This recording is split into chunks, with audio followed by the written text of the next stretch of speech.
My name is Margaret.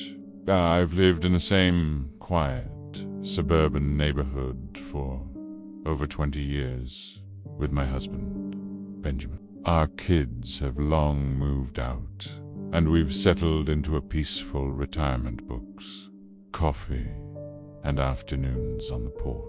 About a year ago, someone finally moved into the empty house across the street. A young man, maybe in his mid-20s, flashy car, flashy clothes. He looked like someone either very successful or trying really hard to look like it. But he turned out to be sweet. He introduced himself. His name was Quinn. Said he worked freelance in the entertainment industry. Something to do with internet personalities, whatever that means. He and Benjamin hit it off. Quickly talked sports, stocks, college stories. Honestly, he was a pleasant addition to the neighborhood. A few months in, I started noticing a girl visiting Quinn's house. Young, blonde, always dressed like she was headed to a nightclub. She had her own key and came by when he wasn't home. Once or twice a week, in, out, just like that. I figured she was his girlfriend. Then one day, I saw them together. Quinn pulled into his driveway with her in the passenger seat. They looked tense. Days later, they were yelling at each other outside.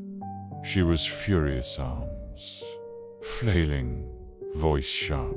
Eventually, she jumped into her car and sped off. After that, things got strange.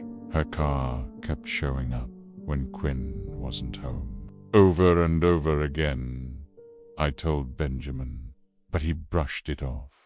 Said I was being nosy. Maybe I was, until the night everything fell apart. It was after midnight when sirens flooded the street. Police, ambulances, flashing lights in every direction. Benjamin and I ran outside. Quinn's house was crawling with officers. Then we saw her, Platt, that girl, in handcuffs. No struggle, no emotion, just a blank stare. And then Quinn. He was being carried out on a stretcher, bloodied, pale, barely conscious. I gasped. My knees went weak. A week later, Quinn finally came home. We went to check on him, and he told us everything. TrueNight was Ellie. She'd stolen his spare key and made a copy. She'd been accessing his location through his phone. And worst of all, she'd planted hidden cameras in his bedroom. Every time she visited while he was out, she wasn't just snooping. She was watching, recording, waiting. The night Quinn tried to break up with her, she refused. The next evening, she let herself in with the key, knife in hand. He barely survived.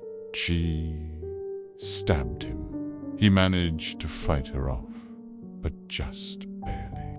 The doctors said he was inches from losing his life. Quinn moved out not long after.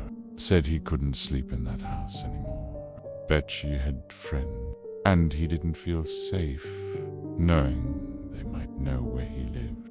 We never saw him again. I still sit on my porch every day. By now, I always find myself looking at that house across the street and wondering, how well do you really know the people you let into your life?